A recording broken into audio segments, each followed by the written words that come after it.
The committee of the whole is back, called back to order. This is the third round of Chapter 5 for amendments or comments, and this round is for the comments on the chapter or those who are offering amendments. Each senator will be allotted 5 minutes. So we're going to go ahead and go with the first amendment, and it's SB 44, CBL 26, P76, and this is introduced by Senator Chris Barnett. P76? Yes. T-bingo.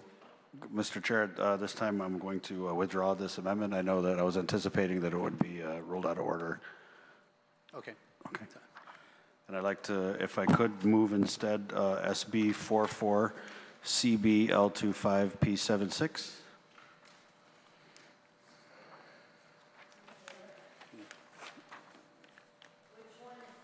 SB 44, CBL 25, P76, and this will take the place of the one that you just withdrew, correct? Thank you. Yeah. So the date is 8/18/2025, 8:02 p.m. Yes. It's 8/18. This is the amendment that he just withdrew. This is taking the place of that amendment. So yes. If you look at it, SB 44, CB 25, L25, P76. And the date stamp is August 18, 2025, 8:02 p.m. 8:02 p.m. And this is replacing the one that he just withdrew.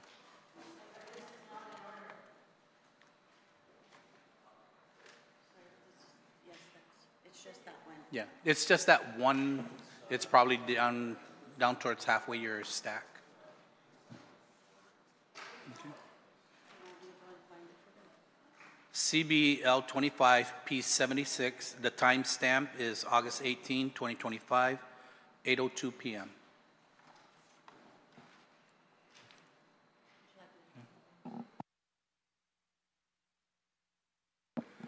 Everybody got the amendment in front of them?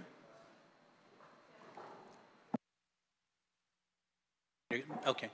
Senator Barnett, you're recognized on your amendment. Sidros Masi, Mr. Chair, and buenas noches, Mariquita, to the people of Guam. Thank you for watching us on this Tuesday evening. Please drive safely. So at this time, Mr. Chair, I'd like to proffer my amendment, which seeks to amend line 25, page 76 of Chapter 5 to add a new section to read Department of Corrections Modernization Act Appropriation.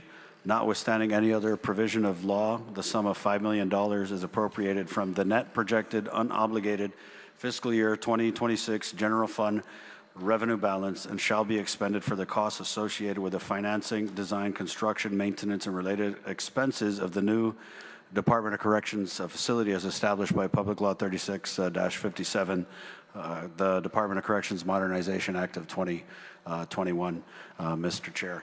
I'd first like to address the fund source. We passed a previous amendment proffered by the good senator from Jigo using the same funding source, so I believe it checks out, and the fact that I'm being allowed to proceed with the amendment, I think cements that it's a good funding source, Mr. Chair. And I don't really want to say too much. I think the Department of Corrections has been very clear in communicating that, you know, they can't go to market without $5 million in the bank. We should have had $15 million toward this, the new prison, Mr. Chair. And, you know, unfortunately, in the last term, as it was said here on the floor while we were discussing the Department of Corrections, there were emergent conditions that basically forced the Department of Corrections and the legislature's hand in touching that $1 million. And you know, it was said, Mr. Chair, earlier that the director canceled the project. And, you know, I think about it this way. I don't know if any of my colleagues have ever been to the store and, you know, you have a few items and then, Lana, you go and reach in your pocket and tinaong salapi. So you have to put it back. And that's really the simplest form of what happened in this case, Mr. Chair, was that $5 million was supposed to be given to this vendor for their A&E design. They had worked out a deal where they were going to pay $5 million per annum.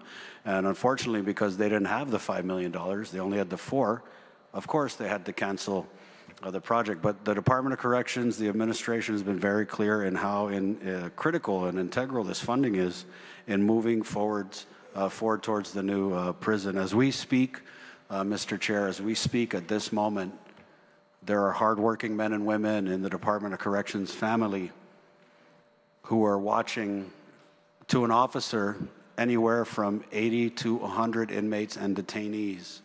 And it was also said earlier on the floor, what is the solution? Mr. Chair, I would proffer that the construction of a new prison is the solution, Mr. Chair, and they can't begin that process without this $5 million appropriation.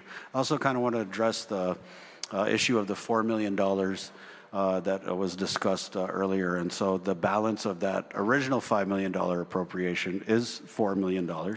But that's not enough to put this project out to bid. And it's my understanding that the Department of Corrections wants to carry over that $4 million, whether that's going to go into this fund or go towards more immediate repairs.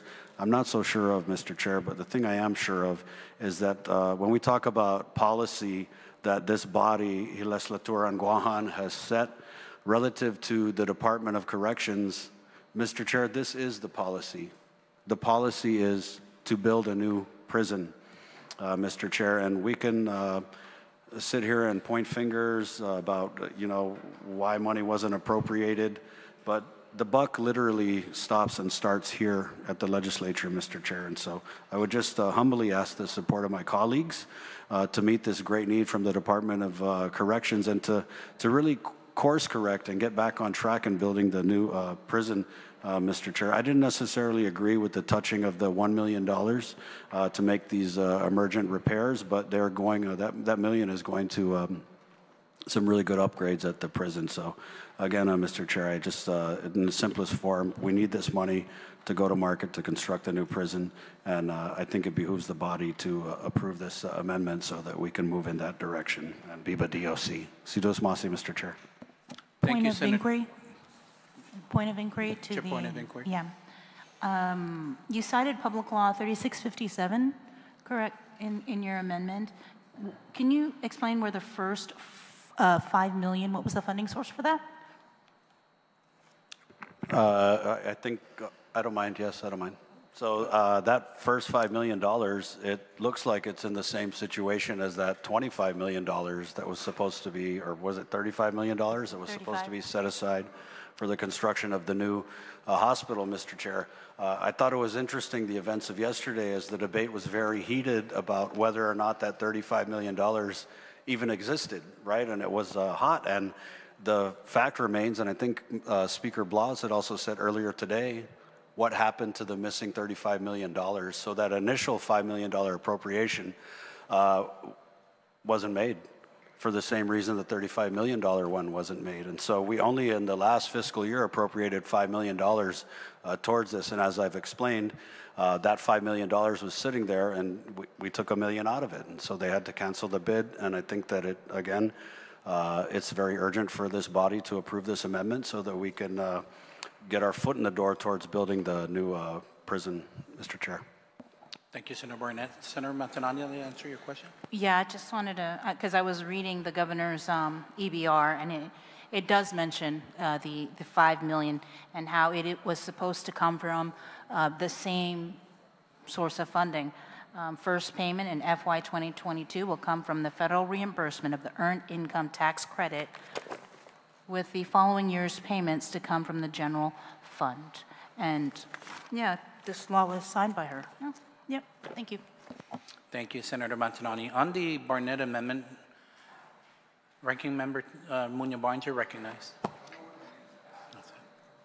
Situas Masi, Mr. Chair, Vice Speaker, thank you for giving me an opportunity to speak on this measure.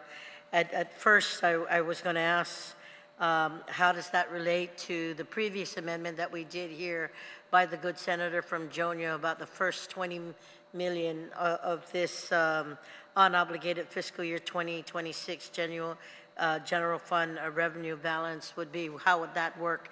And then it would be his would be the first $20 million for the good senator from Chico, and this coming forward, any dollar after that would be will be that. And I literally have to say that I have to support this measure, and I want to support this measure, as he noted and talked about Public Law 36/57, which is the Department of Corrections Modernization Act of 2021. Vice Speaker, Mr. Chair, it's now 2025. And we literally need to put our money where our mouth is. And, you know, I just got off the phone from one of the correction officers and asking him if I was right in my calculation that the last time a presentation was done by the Department of Corrections, was it was something to the effect of 80 inmates to one guard. 80 inmates to one guard. Our Department of Corrections, and of course our Hagåtña area, has been built, how many years ago, colleague Joe? 40 years, 50 years ago, somewhere to that effect. And we made a commitment in this August body through that Modernization Act of 2021 to give a new facility so that we can make sure that those who have to go through the system that they will that everything will be in order for our guards to do their duties and responsibilities, to watch over those prisoners as directed, but more importantly, to keep them safe too. So when we talk about one guard to 80 inmates, I'm saying we've got to do something yesterday. And I think that this amendment is good. We literally have to put our money where our mouth is so that we could really move forward and complete this project. And I'm willing to step up to the plate to help make that happen, because it was a commitment that we made more than 5 years ago, and we still haven't facilitated any yet. So to the good senator from Talafofo, si Jesus Masi, for this amendment, and I'm going to step up to support this effort. Sana Masi, Mr. Vice Speaker, Mr. Chair. Thank you, ma'am. Senator Parkinson, you're recognized on the amendment. Thank you, Mr. Chair. I support the amendment, and I will vote in favor of it. But I do want to urge caution on the funding source. I myself have used this funding source in previous budget sessions, and it can be an effective tool. But the legislature I came up with in the 37th is very different than the conditions that the 38th is coming in. Under the conditions of the 37th, we've had perpetual, what I thought were conservative budgets that did not raise revenue enough and left us in a state of perpetual surplus. And so that gave us opportunities to use a funding source like this. However, we got to remember, we have provisions reducing our revenues in the form of the BPT going down to 4.5% this year and 4% next year. Whatever revenues we have this year, we are going to have less of next year. And so while I support the notion of using unobligated revenue to do this very important thing, and I have used this before, I will not fault any of my colleagues or wag my finger at any of them that use this mechanic, because it's really unknown. But in the previous term, it was kind of a known unknown. We're walking into the unknown unknown with this change in the tariffs, with all sorts of crazy things happening in the world that, you know, as somebody who has used this mechanism in the past and approves of it, I would urge caution. So I will support any of my colleagues that are willing to fill gaps in our budget using this mechanism, but tread carefully, I would say. especially knowing that our revenues next year are going to be less than what we have this year. Thank you, Mr. Chair. Thank you, Senator Parkinson. Anyone else on the Barnett Amendment? Senator Gumtalcho, you're recognized. Yes, thank you, Mr. Chair. Public Law 36-54, which lapsed into law on September 11, 2021, recognized a $35 million set-aside for a new healthcare facility of excellence and $5 million for a new Department of Corrections facility. The funding for a new healthcare center of excellence, again, and a new DOC facility totaling $40 million was deducted from the $145 million gross provision for tax refunds. Similar to our discussion yesterday on the $35 million that was recognized in FY2022 for a new medical facility, I offer that this government has or should have $5 million set aside for a new DOC facility.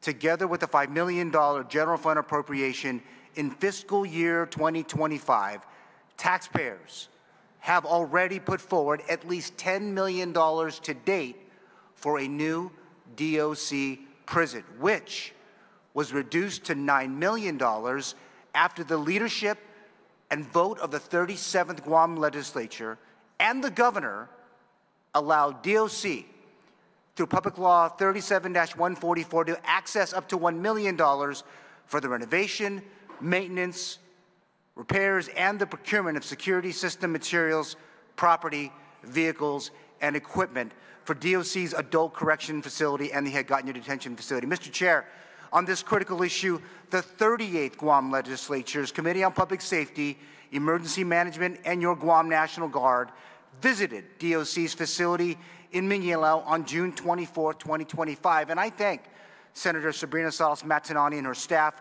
for joining me in a site visit led by Director Berdalio and Warden Borja. Subsequent to our visit, our Public Safety Committee, as you know, Mr. Chair, met with the leadership of DOC and relevant government agencies on the development of a new prison. Our meetings were held here in the Guam Congress building on July 1st, July 15th, and August 8th. And I thank the leadership of DPW, the Department of Land Management, the Guam Economic Development Authority, and their new director or administrator, Tina Garcia, who is working on a plan, and DOC. And I cannot forget the Office of the Governor of Guam was also in attendance for collaborating with the Public Safety Committees and for moving forward on a new prison. Mr. Chair, through our efforts in the 38th Guam Legislature, as of August 18, 2025, a new request for proposal is under review at the Office of the Attorney General. This, according to DPW, and in my conversations this afternoon with the Attorney General of Guam, Douglas Moylan. Once approved, DPW will proceed with advertising the A&E RFP based on the availability of funding, Mr. Chair. I thank the leadership for helping out on this effort, but once approved, it will move forward. Mr. Chair, with the information before us and in light of the discussion yesterday of this $35 million that the 36th Guam Legislature prioritized, again, they've had their say. And I stand in, or in this case, rise, in objection to this amendment. We are remaining focused on the mandates that are created here. Mandates need to be focused on year-round, not just, Mr. Chair, at the very end of the fiscal year. The policy priorities also begin here, and we all must watch them to the very end. The administration needs to execute the laws of Guam, the DOC prison construction included. And I am not going to sit here and say that I'm not doing any work, because, Mr. Chair, I've been really involved in this process, and again, we will build a prison. This route is just not it. Thank you, Mr. Chair. Thank you, Senator Gumtalcho. Senator San Augustine, you're recognized. Thank you, Mr. Chair. I'd like to first start out with, I understand the previous speaker's statement from Talapofuno, right? But at the same token, this amendment proffered by the gentleman from Zolna, or is it Ipan? Oh, Talapofo, Olana, both from Talapofo. Okay. God's country, but come up to Zico because we're the stairway to heaven. Anyway, I support the amendment introduced by the gentleman from Talapofo. And the only reason why I say I support it is because once the prison does go to market and they need the money, it'd be ideal that if this amendment passes, as soon as that money is available, we don't have to go in there and change the budget, because then you can use that money to earmark it as your starting point for your debt ceiling. Because at the end of the day, when you go to the market, you've got to identify in the upcoming budget that is part of the debt ceiling, which if my colleagues will understand that when you do the budget, the debt ceiling is first taken off, then the leftover money is part of your appropriation. So I would just say that I would support this amendment because it's leaning in that direction. Once the funds are available and they go to the bond market and they go through the process, it's a win-win. It'll meet the requirement of the other colleague from Talapofo. And I understand where he's come from. And I kind of agree with a little bit on it, but I still support this amendment, Mr. Chairman. All right, thank you. Thank you, Senator San Augustine. Anyone else on the Barnett Amendment? Senator Teidigo, you're recognized. Thank you, Mr. Chair. You know, earlier I mentioned to the body that I spoke with the good director of DOC and giving me the what had happened with the funding. First, I talked to him actually a week ago to say that I heard that you don't have any money whatsoever. The $15 million, it was mentioned during session that from OFB that you were given $15 million in the last 3 years. So he literally went back, Mr. Chair, and looked at every single bill that was introduced in the last three years. There was no money that was appropriated, no money. The $5 million, though, we all know about the $5 million that was appropriated, and then $1 million to be used for operation and to repairs, and left with $4 million. So that's all they have right now. They literally had to pull back from an A&E bid because it was too expensive. So they're trying to get started. But if they don't have the money, they can't move forward. Now, I looked at the CRER report last term, FY24. It was said by OFB that we are trailing 65% lower from the CRER report last year versus this year, or the last term versus this term, fiscal year. Now, I pulled up November, ending of November, and looked at how much was remaining, how much of excess in November, Mr. Chair, and it was 28 million. And then the GPA tax credits were paid in the fourth round of 15,828,000, leaving the end balance of excess revenue for November of 2023, $13 million. 13. Now, this is ending November 2023. And if you go back and look at the CRER report, further back, you will find that there will be sufficient funding to pay for this.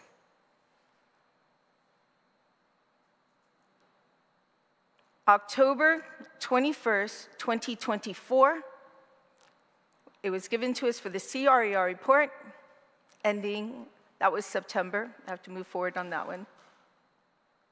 Sorry, please bear with me, you guys. I'm still learning my iPad here. Okay, we'll go to December, because December will tell us what is November. There we go. Now we're looking at December, which is FY24, and looking at the excess revenue. The excess revenue came in at $34,188,470. And again, there were payments made in the amount of $23,651,000, leaving excess there for $5,529,000. I'm sorry, 10. It's $10,532,715. This is real money. Money that, even being so conservative, with a drop of 65% from prior years, there's money there, Mr. Chair, even after paying the first $20 million out. We'd be lucky if we do get a lot more than that, but it can stay status quo. And we still would have the money. So the point is, if we don't use this money now and get them moving, we're going to lose an opportunity for somebody else to tell us we're not doing anything about it. And I don't want to go down that trail again. We got our own colleagues here telling us we haven't been doing anything. But if they realize that it was the governor who had every opportunity to fix this using ARP funding, but didn't. So I support this amendment. I think it's something that we need to do. Thank you, Mr. Chair. Thank you. Thank you, Senator Taitigui. Anyone else on the Barnett Amendment? Anyone else on the Barnett Amendment?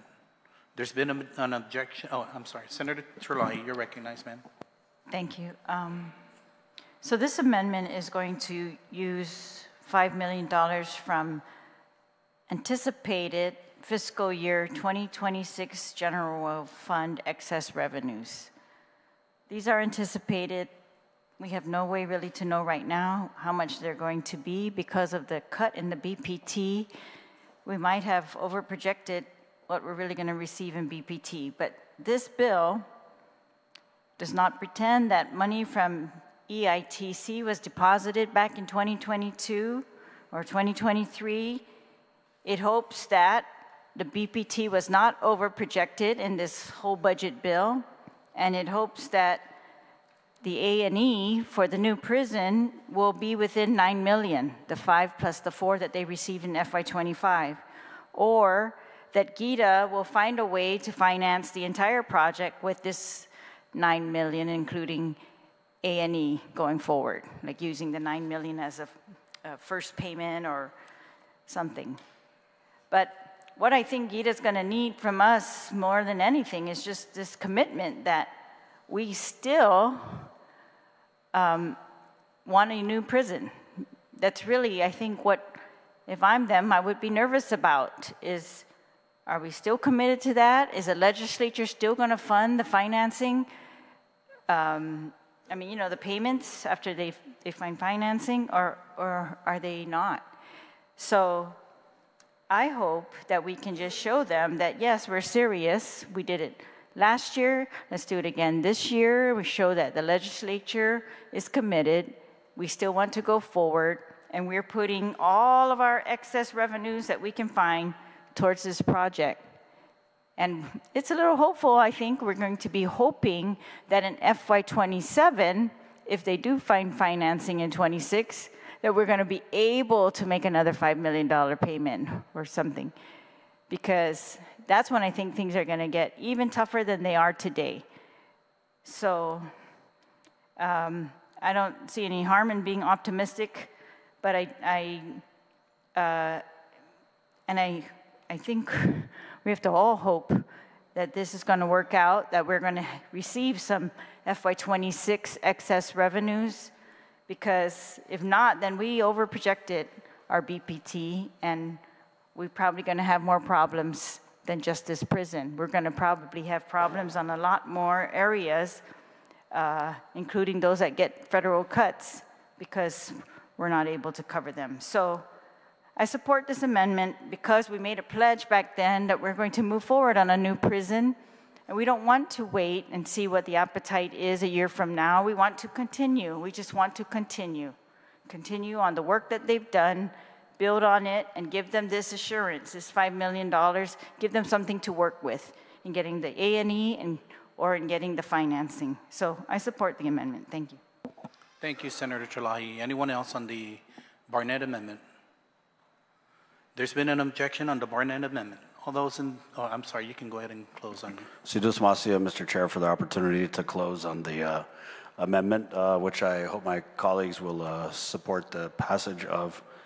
And some of them are right. You know, it was absolutely wrong that the first $5 million of this never got to where it was supposed to go. But that doesn't mean that our commitment, our policy commitment to build a new prison ends. It doesn't mean that we too should just abdicate our responsibilities to the people of Guam and really, Mr. Chair, to the hardworking Department of Corrections family. You know, we had done a bill to require a study for their incentive pay, and it was vetoed by the governor. And now we're here talking about $5 million that is absolutely needed to move forward. And talking with Lester Carlson and even the administration, they support the amendment. They're of the belief that this $5 million is needed to begin construction on the new prison, Mr. Chair. And yes, meetings were held. Meetings were held this year in the 38th Guam Legislature. And the Department of Corrections, frankly, is kind of shocked that even after all those meetings, even after those needs were communicated, the $5 million for the construction of the new prison didn't even make the budget bill, Mr. Chair. And so we have conditions at the Department of Corrections where inmates are being beaten to death, where drugs and contraband are making their way into this facility. And the solution is to build a new prison. And this isn't the same argument as the hospital, like we need a new prison. There are, the population of the inmates and the detainees every day creeps up towards 1,000.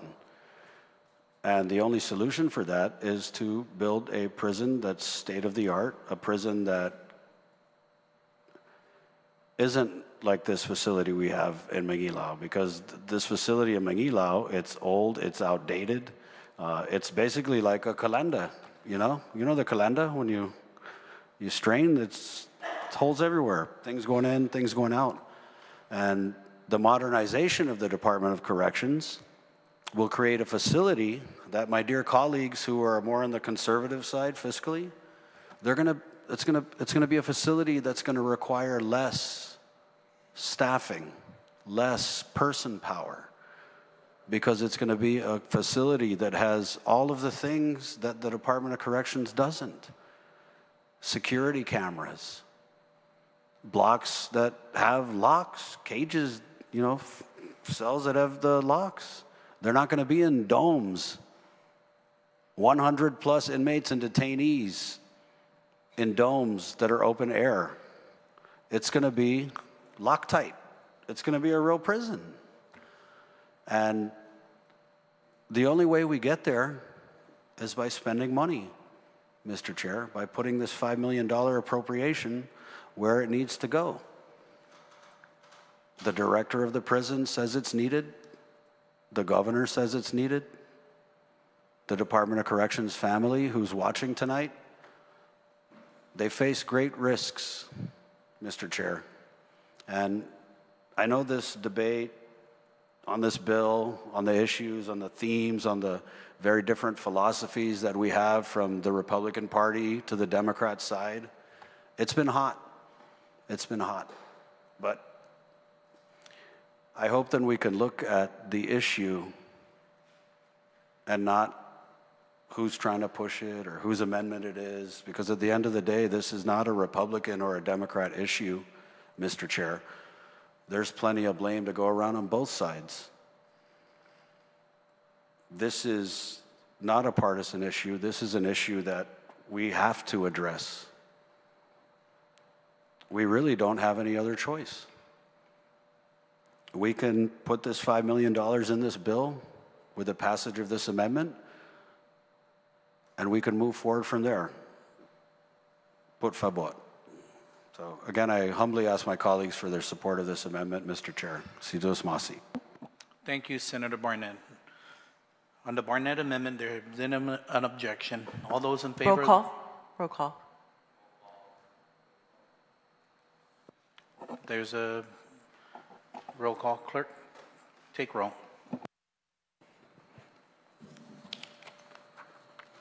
Vice Speaker Atta. Vice Speaker Atta, nay. Senator Barnett. Senator Barnett, yay. Speaker Blas. Madam Clerk, we excuse those members not present. On a motion to move. Majority Leader, make a motion to excuse. Motion to excuse members not present. Any objections?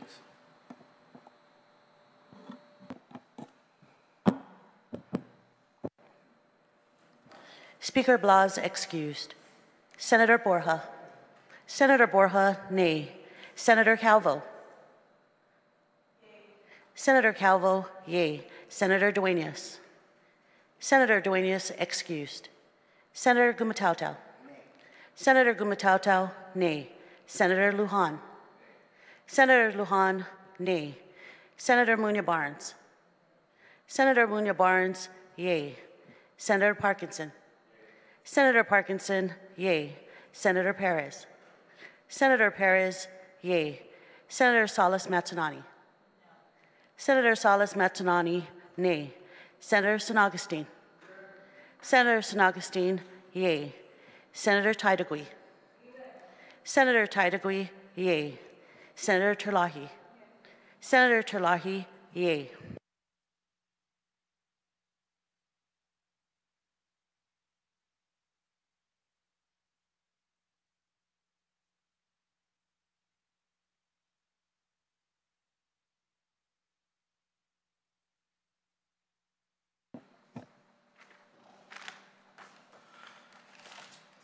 The Barnett Amendment received 8 yeas, 5 nays, and 2 excused absence. The Barnett Amendment passes. Next up is the SB 44 CB L26 P76 II. And Mr. Chair, dispensa, I'd like to motion to withdraw that amendment. And I want to thank my colleagues who supported the passage of the previous one I proffered. Si Dios masi. Thank you. This withdrawn.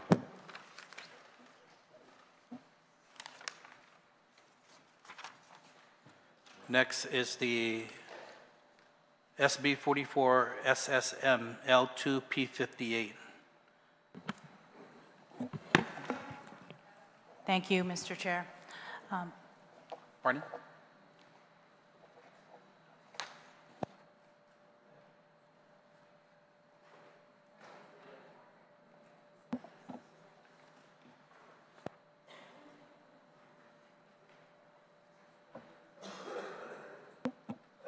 Go ahead, Senator Salas Matanan, you're recognized.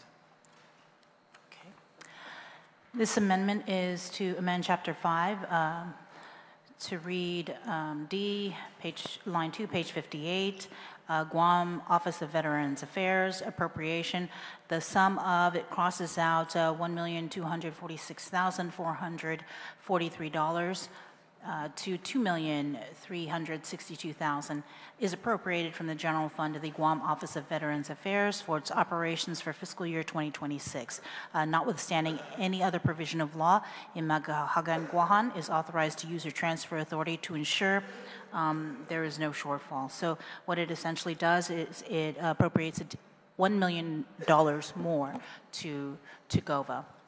Thank you, Senator Mantanani. I'm going to have to rule this amendment out of order as the FY26 general fund is fully obligated. Next amendment, SB 44, TTTL 27P66. Senator Taitigui, you're recognized. Thank you, Mr. Chair. Mr. Chair, if I may just real quick ask that previous amendment, the LP258, P58, that was ruled out of order or withdrawn, or what happened to that one, sir? It was ruled out of order Okay. as the FY2026 general fund is fully obligated. Okay, thank you. Okay, I'm ready now, sir. Thank you. You can proceed. Thank you, Mr. Chair. Mr. Chair, this is just a very simple amendment. It allows the unexpended funds from the prior fiscal years, unexpended appropriated funds available to the Department of Revenue and Taxation in prior fiscal year shall not lapse and shall be available in fiscal year 2026. It's allowed, that's all. Nothing. Okay. On the Taitigui amendment, anyone wish to speak on the Taitigui amendment? Senator, you can close. No, I'll waive closing. Okay. Any objections on the Taitigui amendment? No objections? Next is SB 44 TTT L11 P102. Senator Taitigui, you're recognized. Thank you, Mr. Chair. Colleagues, and this also allows unexpended funds for prior fiscal years, unexpended appropriated funds available for the Office of Technology in prior fiscal years shall not lapse and shall be available in FY fiscal year 2026. And this, my colleagues, is for OTEC. They were so underfunded with the needs that they want over there, so at least, to allow them to have their lapses for now until we can find some money. On the Taitigui amendment, anyone wish to speak on the Taitigui amendment? None? Senator Taitigui, you want to close? I'll waive the closing, yeah. Any objections? No objections? Amendment passes. Next amendment is TTT L11 P98. Senator Taitigui, you're recognized. Thank you, Mr. Chair. Mr. Chair, this allows for the lapses for Guam Election Commission to continue to use their lapses as well. On the Taitigui amendment, anyone speak on the Taitigui amendment? Senator Taitigui, you want to close? No, sir, I'll waive it. Thank you. Any objections to the Taitigui amendment? No objections? Amendment passes. Next amendment is TTTL 11P88. Senator Taitigui, you're recognized. Thank you, Mr. Chair. Mr. Chair, this also allows the lapses to be used for the Chief Medical Examiner, which I just want my colleagues to know that there's another amendment to allow for additional funding that's desperately needed that I'll bring up. I just wanted to say something more than All right. But other than that, that's what this amendment does. Any colleagues wish to speak on the Taitigui amendment for the Chief Medical Examiner's Office? Senator Taitigui, you want to close? No, sir. Any objections to the Taitigui amendment? No objections. Amendment passes. Next amendment is TTT L10P84. Senator Taitigui, you're recognized. Thank you, Mr. Chair. Also under my committee is the Department of Labor, and also allowing it to continue to use its lapses into FY26. On the Taitigui amendment for Department of Labor, anyone wish to speak? Senator Taitigui, you want to close? No, sir. Any objections to the Taitigui amendment? No objections. Amendment passes.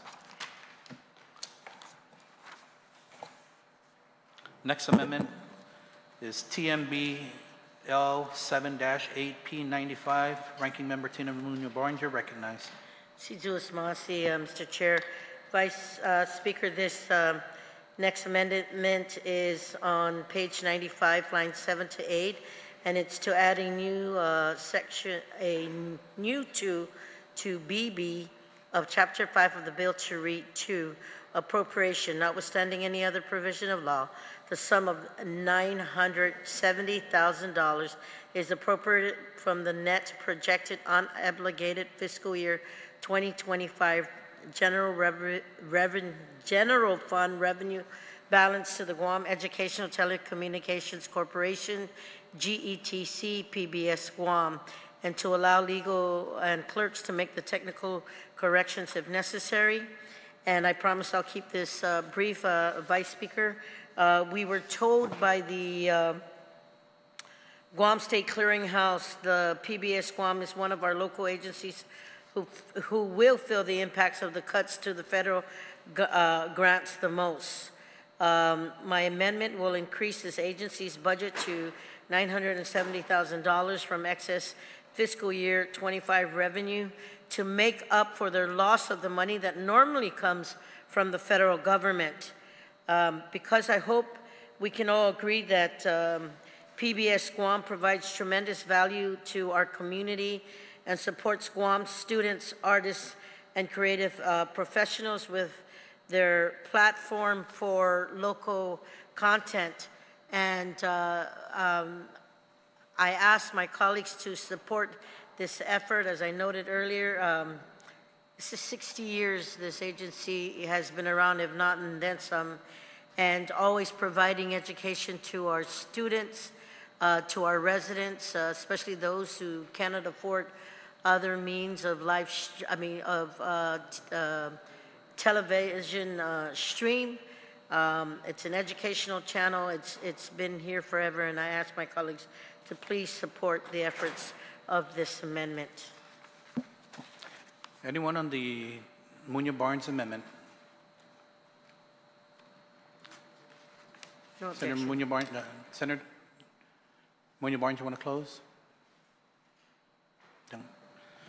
Any objections to the Munoz-Barnes amendment? No objections. Amendment passes. Next on the list is TTT-L11P88II. Senator Tello Tadiwe.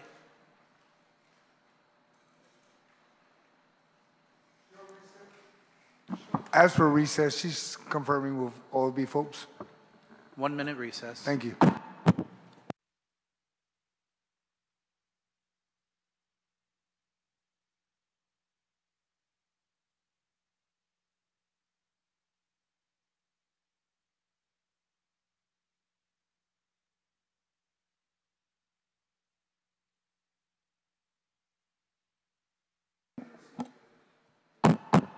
Committee on the Whole is called back from recess. Next on the amendment is SB 44 TTT L11P88II. Senator Tadiwe, you're recognized.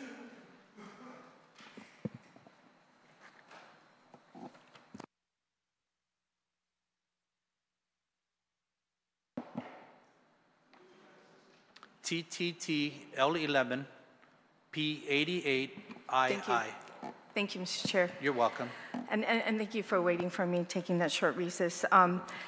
Mr. Chair, this amendment is notwithstanding any provisions of law. The sum of $500,000 is hereby appropriated from the net projected unobligated fiscal year FY25 general fund revenue balance to the Chief Medical Examiner for its operation in the fiscal year 2026. The full allocated and authorized in this section shall not be subject to Magaʹhågan Guåhan's transfer authority as well, Mr. Chair.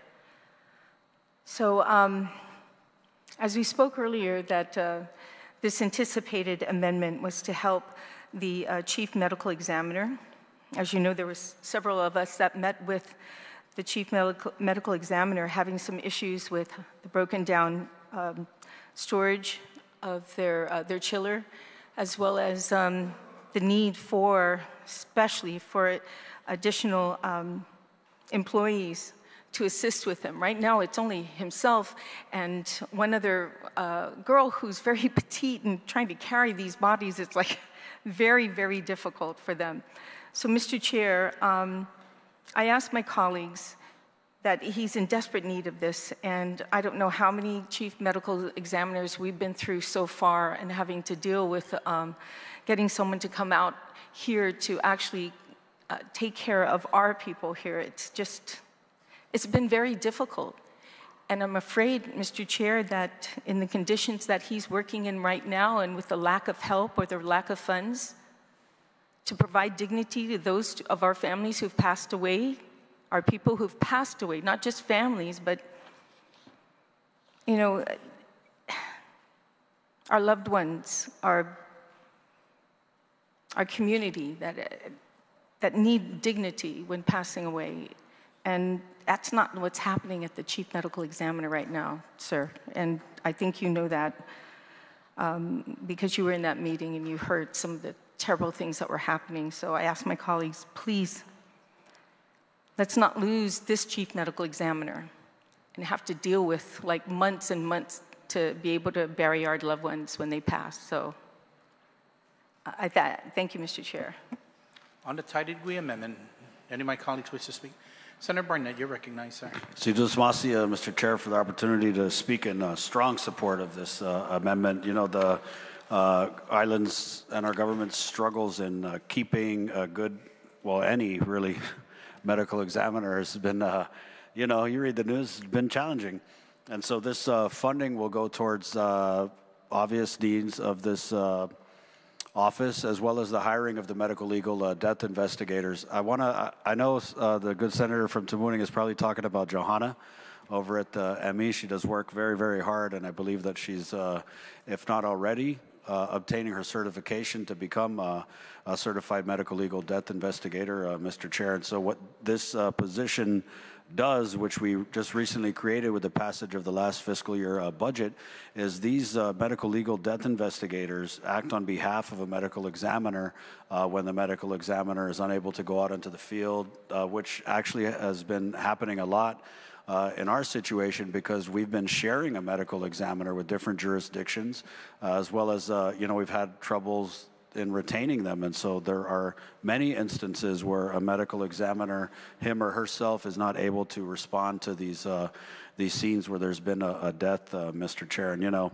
there's been a very public story about a young man named Jaron who, you know, unfortunately suffered a death that was ruled undetermined by the medical examiner. And had these positions existed at the time, Mr. Chair, we could be looking at a totally different story about the tragic loss of this young man's life, Mr. Chair. So I urge the support of my colleagues in the passage of this amendment. And, you know, just to further talk about solutions, you know, when we're facing challenges with retaining a medical examiner, this is part of the solution, Mr. Chair, to look at the ways we can fill in the gaps in service and do things like create positions that they have everywhere else in the continental United States and many, many foreign countries. And this position that was created by this body,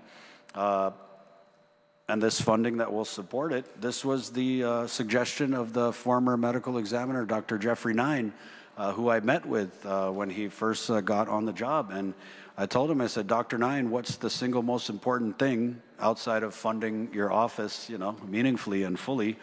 What's the single most important thing that we can do here on Guam? And he said, you need to create the position of medical legal death investigator, because in many small places where they face the same challenges that we do with the medical examiner's office, these positions are not just a backdrop, not just an extension of the ME, but in many cases they act as MEs to fill in shortages of those positions. So thank you, Mr. Chair, for the opportunity to speak in strong support of this amendment, and I urge kindly its passage by the colleagues.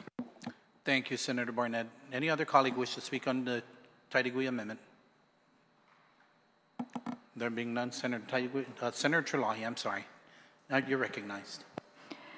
Yes, thank you. I also rise in support of this additional funding for the Office of Medical Examiner. Apparently, they came and met with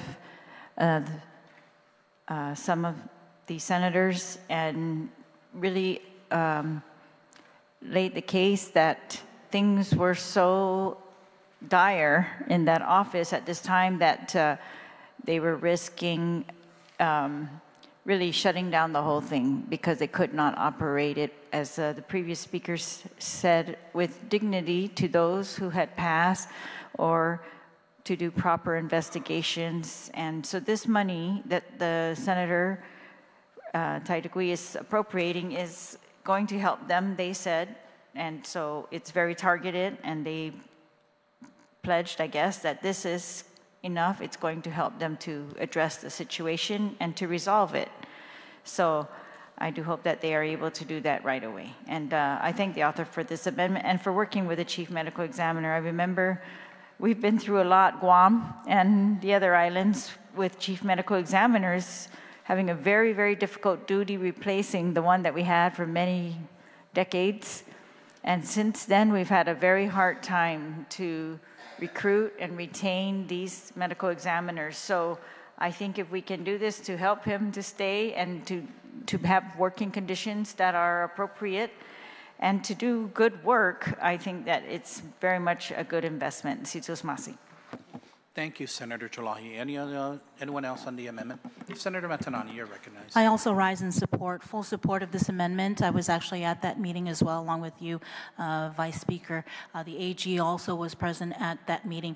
But just the urgent plea, I mean, the ME was practically begging for help, not just with personnel, but with the chillers, with a vehicle.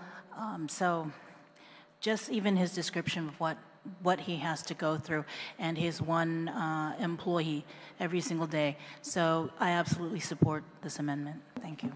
Thank you, Senator Matanani. Senator, anyone else on the Tadigui amendment? Senator Taigui, you can close. Thank you, Mr. Chair. Mr. Chair, I thank my colleagues for speaking. In support of this particular amendment that would continue to carry out its critical responsibilities at the Office of Medical Examiner and by conducting an autopsy, forensic examinations, investigative services as well. So greatly appreciate it. And I would like to close, but, and then, okay, yes, just like to close on that. Thank you. Okay. Thank you, Senator Tadigui. On the Tadigui amendment, any objections? No objections? Amendment passes. Mr. Chair, we're going to take a 1 minute recess. We're going to take a 1 minute recess. Thank you.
Committee on Whole is called back to order.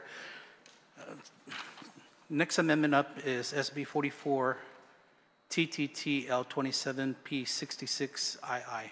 Senator Taitigui, you're recognized. Thank you, Mr. Chair. Mr. Chair, I'm proffering this amendment, which I stand in strong support of, and ask my colleagues to do the same. And it's regarding the 5% for the military contracts exceeding $10 million, that it remains at 5%. This amendment ensures the large-scale, high-value military contracts contributed to their fair share of cost of public infrastructure, public safety, critical community service, and the support that the project and the people carried them. Mr. Chair, we know that the military buildup is not going to last very long, another 8 years. And once they're Guam, there goes a huge amount of revenue that can go toward our hospital, that can go toward DOC, that can go toward our roads, our schools. Mr. Chair, the military plays a critical role on this island, and we welcome them wholeheartedly. We have so many veterans on this island. There is the love for the military. But these are military contracts in the billions of dollars that are done inside the fence, where contracts are actually paid, the 5% are actually paid within the contract, Mr. Chair. There have been articles put out in the newspaper, one recently by John Martinez, who's a very well-known contractor, who supports this. And even he says that the 5% is paid for by the military DOD. It's not by our people. It's not our small businesses. They're contracts on the base building housing. It's not our businesses where we have a contract here on Guam wanting to build somewhere a subdivision in Jigo. We're not, even if it's $20 million and that contract is to build affordable housing, they will go below the 4.5%, and by next year, 4%. They will not pay the 5%, Mr. Chair. It's military contracts, and that's all. We need the additional funding. And we take this funding because it is a privilege. It is a privilege to do business on this island. We can't lose this opportunity, Mr. Chair, and I ask my colleagues, please support this. Thank you, Mr. Chair. Thank you, Senator Taitigui. I'm going to have to rule this amendment out of order as this affects Chapter 1. Mr. Chair, this is not Chapter 1, this is Chapter 5. Yeah, but it affects the revenues on Chapter 1. But this is under revenue tax, this vocation, Mr. Chair. If you look at page 66, I place this in a position that deals with taxes, and the location in this chapter is under Department of Revenue and Taxation. The subject matter is taxation. We'll take a one minute. Thank you, Mr. Chair.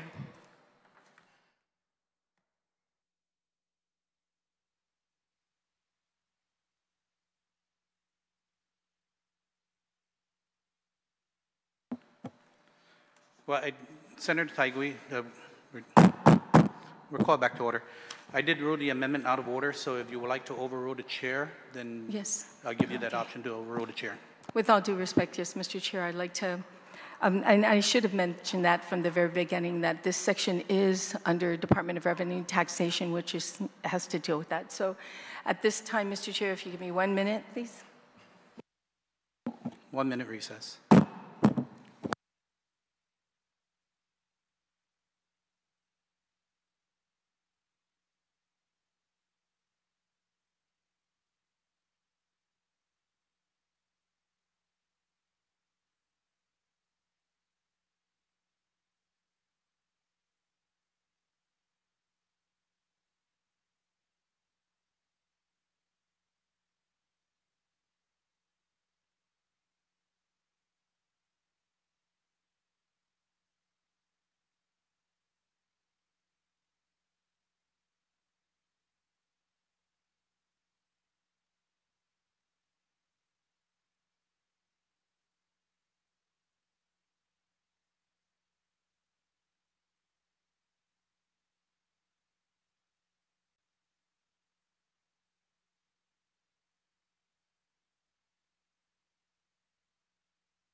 Committee on the Whole is called back to order.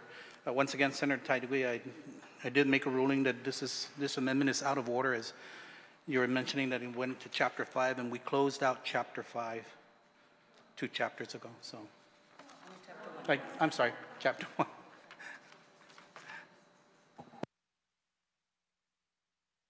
I wrote the amendment out of order, so if you would like to overrule the ruling of the chair. Mr. Chair, did you mention something that you closed Chapter 5 or no? No, right? no, no. Oh, okay. That's it. Go ahead. I just wanted to make sure that that is clear. Yes, Mr. Chair, I think I did speak with legal and to make sure that if this is the area I could put it in, place it in, and I also asked legal if it also could be in actually miscellaneous provisions too as well, either section.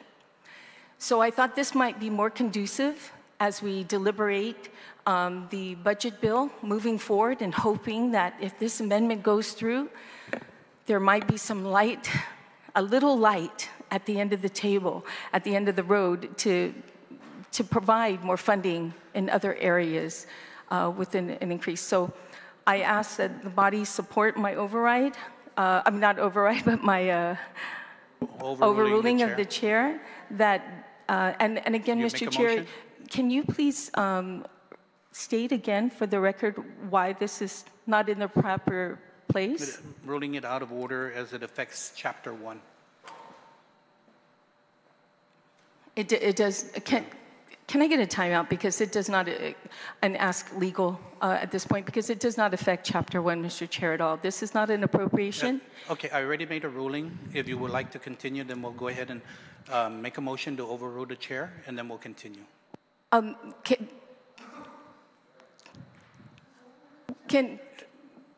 Mr. Chair, if I can just ask legal if this is, because you're claiming that this section here is affecting Chapter 1, and it's not, Mr. Chair, so I just ask if we can get legal opinion from that, just to verify. Please. 1 minute recess. Thank you.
Committee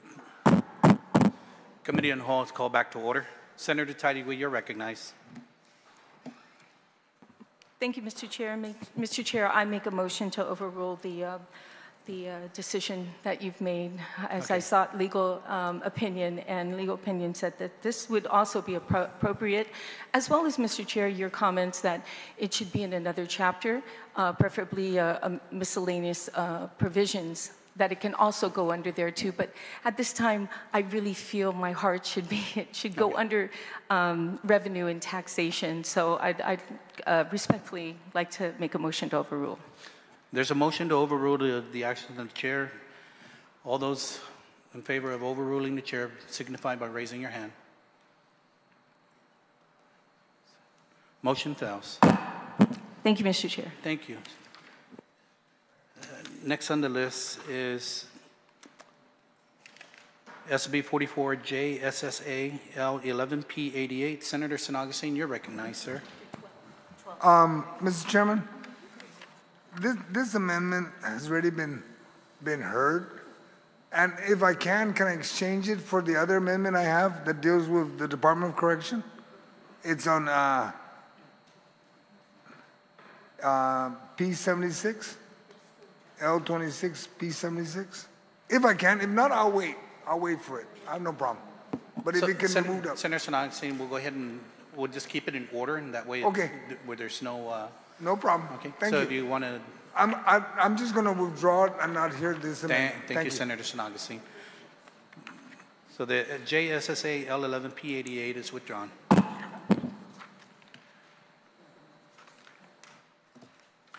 Next on the list is SSM L10P58. Senator Matanani, you're recognized. Thank you, Mr. Chair. This is similar to my colleagues' previous multiple amendments regarding the unexpended balance of appropriations from the general fund to the Guam Office of Veterans Affairs in fiscal year 2025 and prior fiscal years, and shall not revert to the general fund and shall be available to GOVA in fiscal year 2026. On the Matanani amendment, no one wishes to speak. Senator Matanani, you wish to close? No. Okay.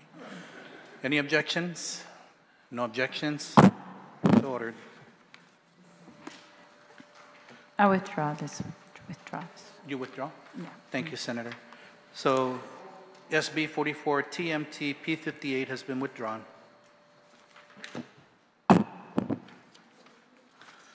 Next on the list is JAL L4P90. Senator Guåhan, you're recognized.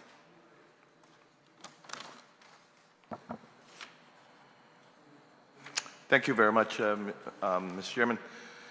Mr. Chairman, my amendment is on line 4, page 90, to add new section W4 of Chapter 5 to read as follows.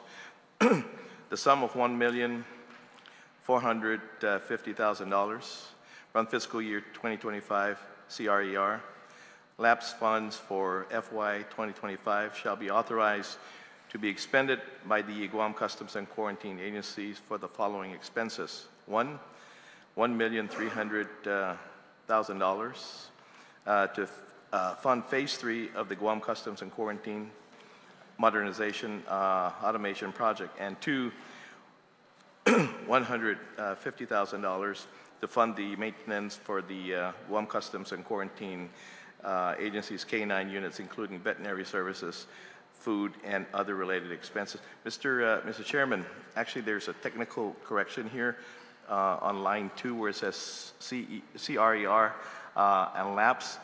I guess amendment to my amendment is to insert after CRER departmental and then lapsed. So just between CRER, departmental, add on the word departmental. On the amendment to the amendment,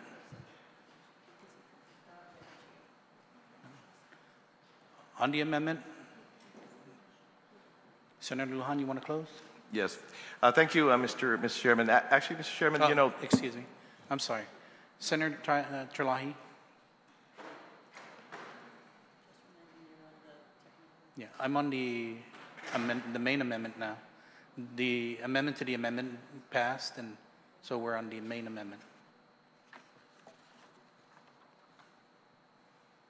Yeah, I wanted to speak on the amendment. Yes. Okay. No, he was ready to close, but I Yes. wanted to recognize you. Okay, thank you. I have no objection to the uses of this amendment and that it's what it's proposing, but I'm I guess confused because this amendment is proposing to use from the FY25 lapsed funds for FY25, and I guess can we just get confirmation that there's still money in that lapse? We can't get I think we just went confirmation through some amendments Yes. that use the same money, remember? The FY25, I think 5 million of it, oh no. Yeah, I'm not sure. If we just, if there's still this much money in there, 1.45 million?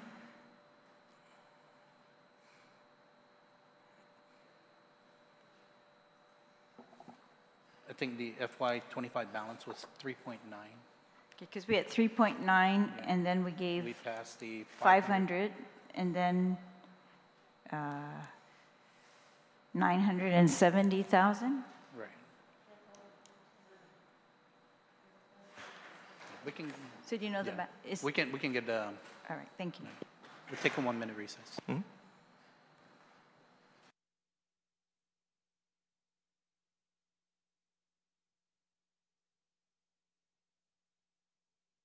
Understand where that amendment went. It went to department lapse funds? Yes. Okay, and that's why the word, that was my next question, was the word authorized. So we're only authorizing them to use their own funds Right. for this purpose? Yes. Oh, yes, then I support this amendment full-heartedly, and I'm glad that they're kind of pushing them to do this automation project and the K-9 units. Sidus Masi. Thank you, Senator Chalahi. Ranking Member Muñoz-Barnes, you're recognized. Sidus Masi, Mr. Chair. Thank you, Vice Speaker. I would also like to thank my, I was going to say good friend, but he's my uncle from Tamuning, for proffering this amendment and including me as his co-sponsor. I want to share with you, Vice Speaker, that it took a lot of work to get a new automated system for customs and quarantine, which is also known as the Harmonized Code System online. By investing in this initiative, Mr. Chair, we can realize an increase in government revenue without raising taxes. That is because for the first time in a very, very long time, the Customs and Quarantine will have the tools needed to accurately assess the use taxes on shipments coming into our island of Guam. According to the Office of Public Accountability, Mr. Chair, in 2018, while air cargo that came into Guam was valued at $1.6 billion, only about 136,000 in use taxes were collected. Proper taxation on of the air cargo that year could have generated, hear this, generated over $65.5 million in use tax revenue. The OPA reported. Hear that. We collected that year 136,000 in use taxes when we could have realized the generated amount of 65.5 million in use tax revenue. So I want to repeat that proper taxation of air cargo in just 1 year could have generated that 65 million in additional use tax alone. So what's stopping Customs and the rest of the government of Guam from realizing that revenue is the antiquated system we use today, where paper manifests are filed by shipping companies. And in order, Mr. Chair, for customs officers to conduct an investigation into a specific shipment, they would have to search a massive warehouse for one piece of paper contained in one of tens of thousands of boxes lining hundreds of shelves. task without exaggeration that would be like finding a needle in a haystack. And again, Mr. Chair, this is no exaggeration. As one custom officer put it to my office, the ancient Romans kept better records than we do today. So, Mr. Chair, Vice Speaker, this investment during fiscal year 2026 will help get this system off the ground and support this important mission to capture lost tax revenue and ultimately help to fund critical service that keep drugs and invasive species from coming into our island alongside other critical law enforcement mandates. So I truly humbly ask that my colleagues consider this amendment and vote for this effort, as we took a long time to work on this harmonized code and get it in. It's now through this process, the AAA process, and getting it through, it would, with this resources, will really facilitate this journey for completion.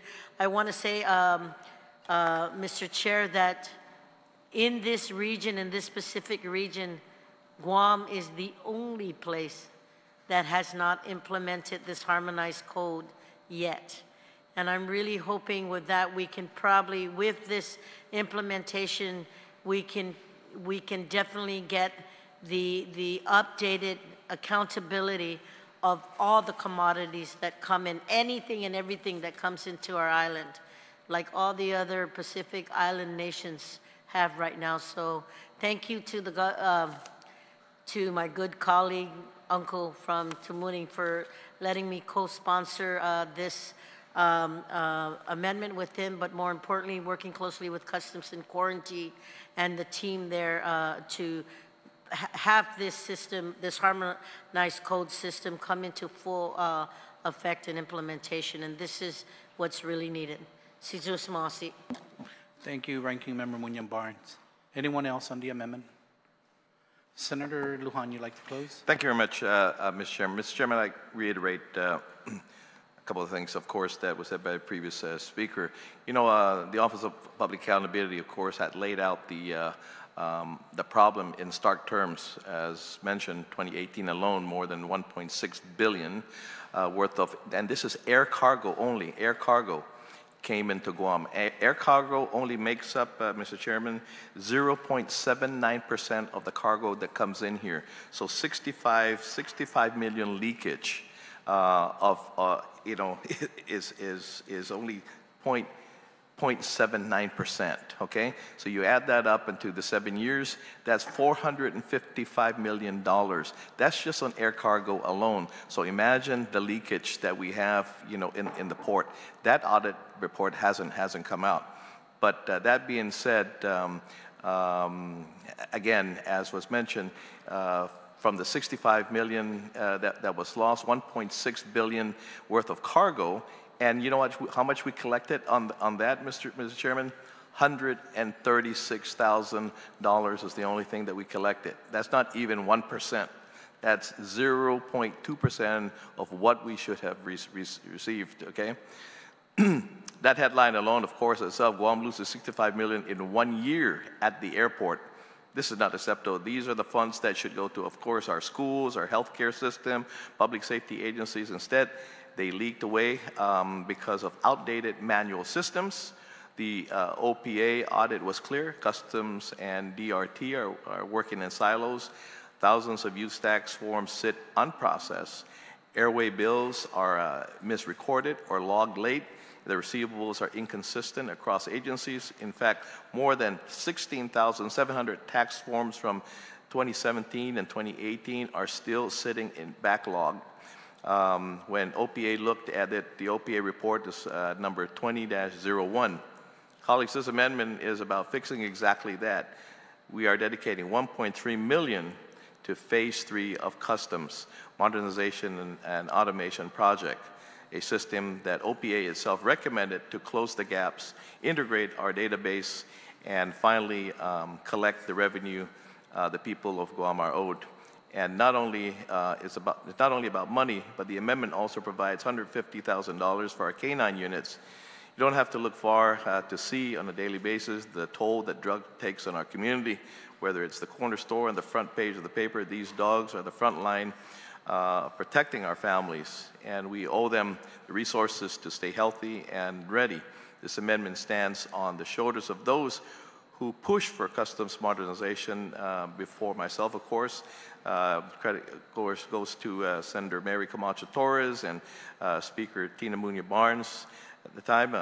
Okay, today we continue the work, and with their hard work, evidence, of course, from the OPA in hand, and with the clear message that Guam can no longer afford to look the other way. Colleagues, this sends a strong message as we have been deliberating this past week in regards to funding sources there and there. We're fighting over funding sources. This is the big leakage.